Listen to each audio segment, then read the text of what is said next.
Hello, dear friends. This is Phone Support Channel. Before you start watching this video, please subscribe to the channel and give it a like.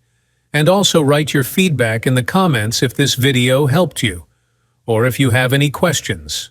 Thank you. In this video, I want to show and tell you how you can change your profile picture in Discord. In order to change your profile picture, you need to go to Discord. Then you need to open your profile. Now you click in the top right corner on Settings and select Account. And here we go lower. If we have an older version of Discord, you will have this feature.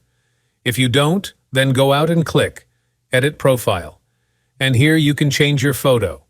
To do that, you click here and click on Change Avatar. And you can upload any PNG or JPG photo up to 8 MB.